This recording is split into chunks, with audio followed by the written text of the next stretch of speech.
Oke teman-teman, bertemu lagi dengan saya Pak M di ruang virtual statistik bisnis. Perkuliahan ke-6 kita akan membahas probabilitas. Di sesi pertama ini akan kita bahas konsep dasar probabilitas. Yuk teman-teman, tetap kita jaga fokusnya agar perkuliahan ini lebih bermakna.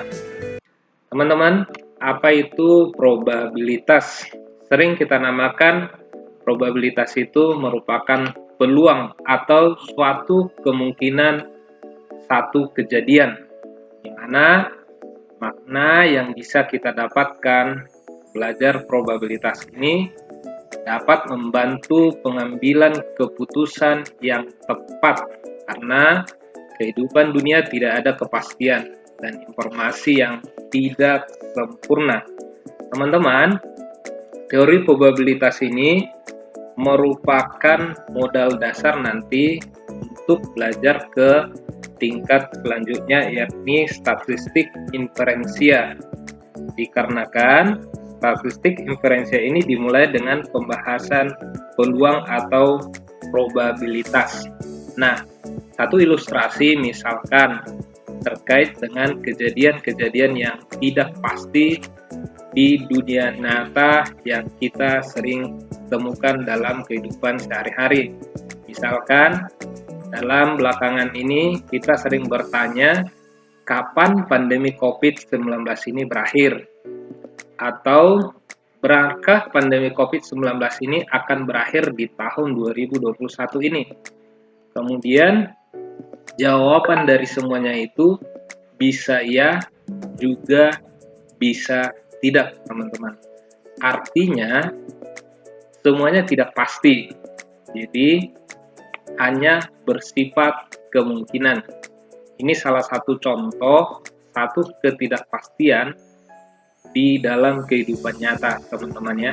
Jadi banyak kejadian yang pasti, ada juga beberapa kejadian yang tidak pasti. Namun dalam kehidupan nyata ini yang pasti hanyalah kematian. Itu pun kita tidak tahu kapan kejadiannya. Nah, belajar tentang kemungkinan ini yang akan kita bahas dalam probabilitas ini, di mana probabilitas adalah suatu inheren dalam aspek kehidupan manusia, karena manusia itu tidak tahu secara pasti apa yang akan terjadi di kemudian hari. Contoh tadi sudah kita buatkan. Dalam bisnis juga misalnya, apakah harga saham akan naik atau akan turun di kemudian hari, adalah merupakan satu contoh probabilitas, makanya kita pelajari di statistik bisnis ini. Nah, kejadian yang pasti itu kita namakan deterministik, sedangkan kejadian yang tidak pasti itu misalkan disebut itu probabilistik, ya teman-temannya. Nah, probabilitas ataupun peluang tadi merupakan suatu ukuran tentang kemungkinan suatu peristiwa akan terjadi di masa mendatang. Nah, probabilitas itu sendiri dinyatakan dalam angka 0 sampai dengan 1 ataupun dalam persentase. Nah, artinya jika probabilitasnya 0, itu merupakan satu kejadian yang mustahil terjadi. Dan jika probabilitasnya tercapai 1, berarti itu merupakan kejadian yang pasti terjadi. Jadi dia selalu berada dalam angka 0 sampai dengan 1. Artinya teman-temannya, tadi saya ulang lagi, bahwa jika probabilitas yang kita cari itu, suatu kejadian itu adalah 0, pastikan kejadian tersebut itu mustahil terjadi. Dan jika dicapai probabilitas 1, berarti kemungkinan kejadian tersebut pasti terjadi. Jadi dia biasanya berbentuk pecahan ataupun dalam persentase.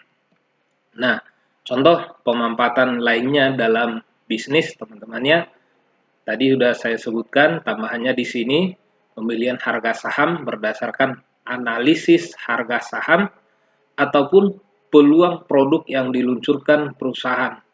Bisa sukses ataupun bisa juga tidak sukses, dan contoh-contoh lainnya teman-temannya. Jadi ini merupakan pengantar dalam kita nanti belajar statistik inferensia. Oke teman-teman ya, kita lanjut. Pendekatan probabilitas. Ada 3 pendekatan probabilitas yang sering kita temui, diantaranya pendekatan klasik, pendekatan relatif, dan pendekatan subjektif. Pendekatan klasik ini kita sudah mahir belajar di angkatan sebelumnya. Namun jika teman-teman ada yang mau memperdalam materi pendekatan klasik ini, di mana setiap peristiwa mempunyai kesempatan yang sama untuk terjadi secara bersamaan. Namun teman-teman, sebenarnya pendekatan klasik ini sering juga dikatakan bahwa peluang suatu peristiwa itu akan terjadi sebelum dilakukan percobaan. Jadi bisa didasarkan pada pemikiran yang logis tanpa melakukan satu percobaan. Namun kita buktikan di sini bahwa peluang suatu kejadian A di situ merupakan jumlah kemungkinan peristiwa dibagi dengan jumlah total kemungkinan hasil atau yang sering kita sebut dengan jumlah sampel ya, total sampelnya. Nah, misalkan dalam hal ini kita ambil contoh kegiatan melempar koin. Jika satu koin dilemparkan sebanyak 1 kali, di mana kita tahu sudah pasti koin itu terdiri dari angka dan gambar, maka di sini saya contohkan peluang akan munculnya gambar, yakni kemungkinan peristiwa muncul gambar hanya ada 1 karena hanya 1 koin yang kita lemparkan, dan total kemungkinan hasilnya bisa angka bisa gambar. Jadi ada 2 kemungkinannya. Jadi ada 2 n sampelnya teman-teman ya. Jadi peluang gambar muncul itu adalah 1/2. Nah, saya ulangi sekali lagi, peluang A merupakan NA dibagi NS. NA itu adalah jumlah kemungkinan peristiwa A terjadi, NS itu adalah total keseluruhan kemungkinan dari hasil ataupun sampel. Itu tentang pendekatan klasik yang sebelumnya kita sudah bahas ini, sudah belajar ini di tingkatan sebelumnya. Teman-teman nanti akan saya kasih linknya bagi teman-teman yang ingin memperdalamnya. Nanti saya akan kasih linknya di akhir deskripsi video ini. Berikutnya pendekatan relatif merupakan probabilitas suatu kejadian tidak dianggap sama tergantung dari berapa banyak suatu kejadian terjadi. Jadi pendekatan relatif ini sering juga disebut probabilitas empiris teman-temannya, karena ditentukan sesuai dengan banyaknya percobaan yang dilakukan secara empirik. Nah, probabilitas kejadian relatif ini merupakan perbandingan jumlah peristiwa yang terjadi dibagi dengan jumlah total percobaan ataupun kegiatan. Jadi berapa kali peristiwa tersebut terjadi dibagi dengan jumlah sampelnya. Contoh di sini jual beli saham di bursa efek ya, terdapat 3 juta transaksi yang terjadi. Jadi S-nya adalah 3 juta dan terdapat 2.455 transaksi jual serta 545 transaksi beli. Nah, berapa peluang atau probabilitas transaksi jual? Yakni karena tadi peristiwa terjadinya transaksi jual adalah 2.455, sementara total percobaan atau kemungkinan ataupun ruang sampel yang tersedia yaitu 3 juta transaksi, maka langsung dibagi jumlah transaksi yang ada yakni 2.455 dibagi dengan 3 juta. Hasilnya adalah 0,8082. Di sini teman-temannya, jadi masih mendekati 1. Sedangkan untuk probabilitas untuk beli yakni tadi kejadian beli itu, transaksi beli itu terjadi sebanyak 545 transaksi beli, maka 545 dibagi jumlah ruang sampel yang ada atau total percobaan yang ada atau total kegiatan yang ada. Jadi tergantung jadi dari jenis datanya ya teman-teman ya. Kalau di sini dia percobaan, maka dibagi dengan ruang sampel percobaan. Kalau dia kegiatan seperti contoh ini, maka dibagi dengan total keseluruhan kegiatan yang ada. Maka peluang probabilitas beli dalam kejadian jual beli saham ini adalah 0,18. Jadi masih di atas 0 ya teman-teman ya. Satu lagi, karena tadi peluang itu antara dari 0 sampai dengan 1, maka dia tidak mungkin nilai probabilitas itu negatif ya teman-teman ya. Nilai probabilitas itu tidak mungkin negatif dan tidak akan mungkin dia lebih besar daripada 1. Nah, pendekatan yang ketiga di sini saya tetapkan adalah pendekatan subjektif. Pendekatan subjektif ini teman-teman merupakan probabilitas suatu kejadian didasarkan pada penilaian pribadi yang dinyatakan dalam suatu derajat kepercayaan ataupun keyakinan seseorang ya teman-teman ya. Nah, contoh di sini menurut berarti pendapat Menteri Keuangan Indonesia periode untuk tahun 2020 sampai 2022 Indonesia itu tidak akan pernah akan krisis. Jadi berdasarkan firasat atau pendapat yang dia nyatakan, keyakinannya, dia menyatakan bahwa tidak akan krisis karena fondasi ekonomi sedang kuat-kuatnya. Nah, jadi dia hanya berdasarkan keyakinan atau penilaian pribadi. Contoh kedua di sini, untuk pendekatan subjektif, Anda akan mendapatkan nilai minimal B untuk mata kuliah statistik bisnis ini.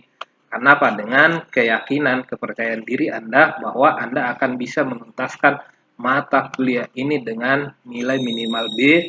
Nah, tentu Anda sendiri yang sudah membuat penilaian secara pribadi bahwa dengan mengikuti tahapan-tahapan yang ada, Anda akan mendapatkan minimal ini, nilai ini. Jadi berdasarkan keyakinan diri sendiri, ya teman-teman ya. Itu tentang pendekatan probabilitas, pendekatan klasik, pendekatan relatif, ataupun pendekatan subjektif. Nah, konsep dasar hukum probabilitas itu sendiri, dalam suatu percobaan ada beberapa kemungkinan.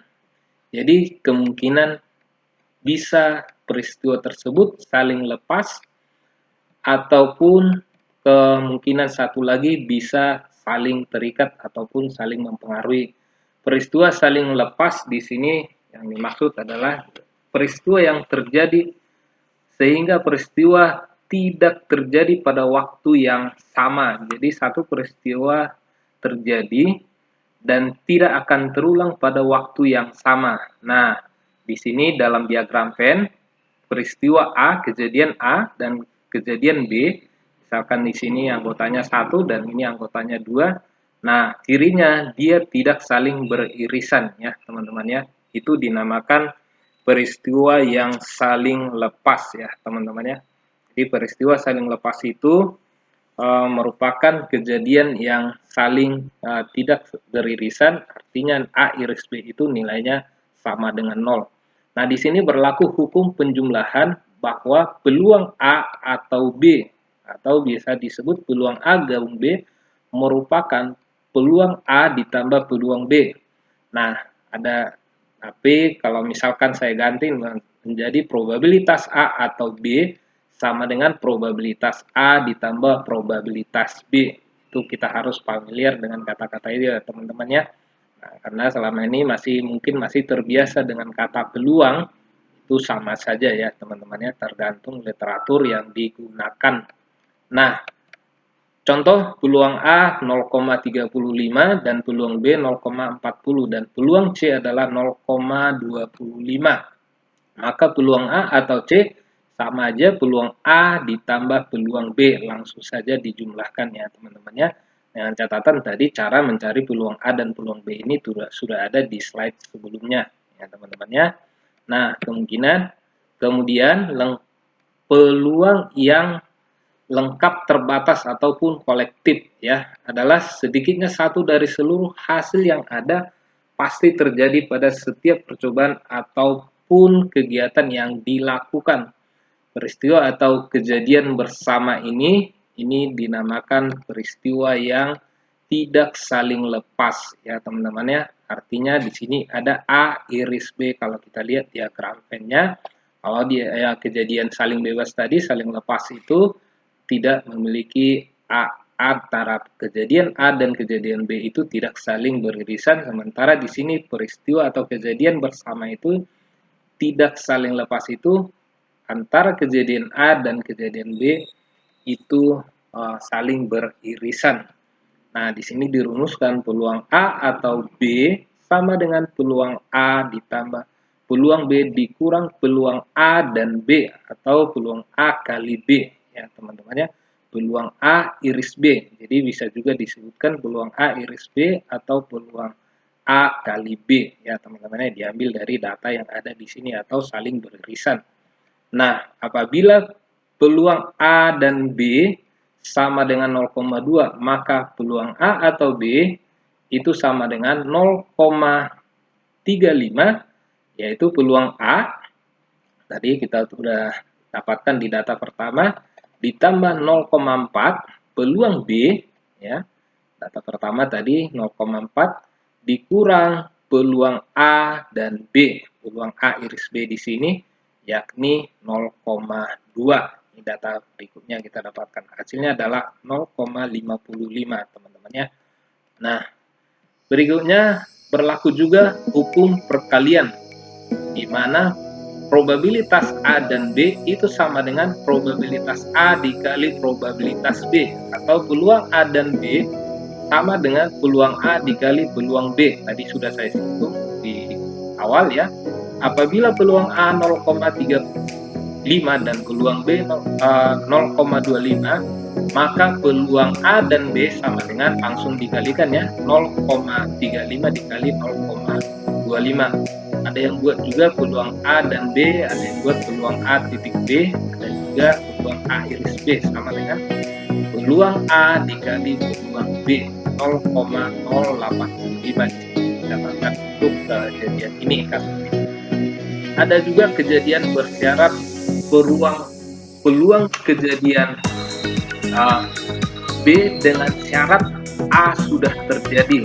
Artinya peluang kejadian B dengan syarat kejadian A sudah terjadi itu sama dengan peluang AB, A iris B tadi atau A dan B dibagi peluang A.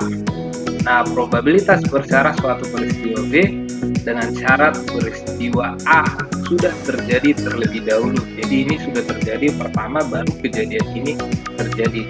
Ini yang kejadian pertama dan ini kejadian berikutnya yang akan diukur probabilitasnya, dihubungkan terhadap kejadian yang sebelumnya sudah terjadi. Peristiwa pelengkap atau komplementer ada juga peluang A ditambah peluang B itu sama dengan 1, atau peluang A sama dengan 1 dikurang peluang B. Artinya peluang ini saling komplementer. Nah, selanjutnya diagram pohon. Tentu di tingkatan sebelumnya kita sudah pernah dengar dengan istilah diagram pohon ini.